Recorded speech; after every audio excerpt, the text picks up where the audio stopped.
doctor. Buenos días, compañeros. En esta oportunidad les voy a explicar sobre las vértebras cervicales. Las vértebras cervicales son las que se sitúan en el cuello, permitiendo su movilidad entre el cráneo, con el cual soporta su peso, y las vértebras torácicas. Poseen forámenes transversos, lugar donde pasa la vena y arteria vertebral.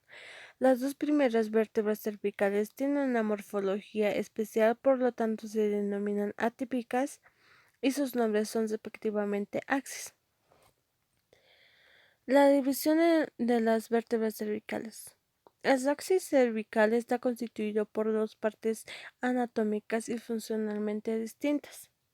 El axis cervical superior, también denominado axis suboccipital, que contiene la primera vértebra cervical o atlas y la segunda vértebra cervical o axis. Estas piezas esqueléticas están unidas entre sí, además de con el occipital, por una compleja cadena articular con 3 ejes y 3 grados de libertad. El axis cervical inferior, que se extiende desde la maceta inferior del axis hasta la maceta superior de la primera vértebra dorsal, es decir, abarcando las 5 vértebras cervicales restantes. Estructura de la vértebra cervical.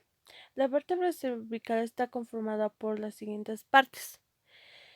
Cuerpo es alargado transversalmente, presenta las siguientes caras: superior, inferior, anterior, posterior y lateral. El apófisis transversal presenta en sus haces un agujero denominado foramen transverso, por donde pasa la arteria vertebral y la vena homónima. Esta apófisis se implanta por medio de dos raíces, una anterior que se une al cuerpo de la vértebra y a la otra posterior que se une al pedículo al extremo libre. De la apófisis termina en dos tubérculos que prestan inserción a distintos elementos. El apófisis articular, en número de 4, son oblicuas y de superficie articular plana. Las superiores apuntan hacia atrás y arriba, mientras que las inferiores apuntan hacia adelante y abajo. La apófisis articular superior nace desde el pedículo de la vértebra inmediatamente posterior a la apófisis transversa. La apófisis espinosa es corta y en la mayoría de los casos, aunque no en todos, está bifurcada. El vértice puede estar inclinado hacia la derecha o a la izquierda. Cuando se descompone una vértebra tipo en sus diferentes partes constitutivas, se puede constatar que está compuesta por dos partes principales: el cuerpo vertebral por delante y el arco posterior por detrás. Por delante, una columna principal formada por el apilamiento de los cuerpos vertebrales. Por detrás del cuerpo vertebral, dos columnas secundarias constituidas por apilamientos de la apófisis articular. Los cuerpos vertebrales están unidos entre sí por el disco intervertebral, mientras que la apófisis articular lo están en articulaciones del tipo de las artrosis. En cada nivel existe un agujero vertebral delimitado por delante por el cual vertebral y por detrás por el arco posterior. La sucesión de todos estos agujeros vertebrales conforma a lo largo de todo el eje raquídeo el canal formado alternativamente por partes óseas en cada vértebra y por partes ligamentosas entre las vértebras, a la altura del disco intervertebral y de los ligamentos del arco posterior. El arco vertebral está conformado por elementos de pedículo, lámina vertebral y lámina densa. El pedículo, sus escrotaduras tiene casi el mismo tamaño. La lámina vertebral de forma cuadrilátera, más larga que ancha. La lámina densa se encuentra en la región interna de las vértebras cervicales, fácilmente ubicables por los nervios bulboraquídeos.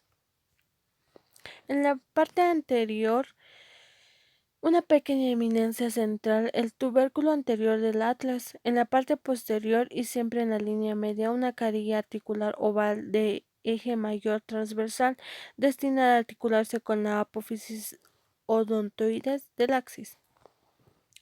El arco posterior presenta como el arco anterior en la línea media y en la parte posterior una eminencia mamelonada llamada tubérculo posterior del atlas. En la cara superior de su extremidad externa se ve un canal surco de la arteria vertebral en el que se aloja la arteria vertebral. Primera vértebra cervical. El atlas es una vértebra incompleta, no tiene un verdadero cuerpo vertebral. Se cree que el mismo es la apófisis odontoides del axis. Los elementos restantes están más o menos reducidos. El atlas está constituido por dos masas laterales unidas entre sí por un arco anterior y otro posterior. Las masas laterales tienen la forma de un segmento de cilíndrico colocado verticalmente. Segunda vértebra cervical o axis. Lo que es esencialmente característica a la axis es la presencia en la cara superior de su cuerpo de una eminencia vertical. La apófisis es odontoides o diente del axis. En esta apófisis se distingue examinándola de abajo a arriba.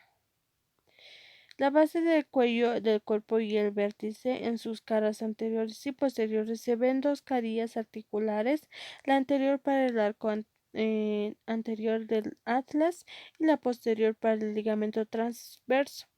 La apófisis espinosa es muy ancha y la apófisis transversa son cortas y su vértice no está bifurcado muy bien. El axis permite la rotación lateral del cuello. Cuarta vértebra cervical. Articula con la vértebra cervical. Las vértebras cervicales son las menos gruesas y la de mayor movilidad. Quinta vértebra cervical. Por el agujero transverso pasa el nervio vertebral.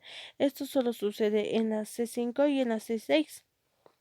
Sexta vértebra cervical. El tubérculo anterior de la apófisis transversa se le denomina tubérculo corotoideo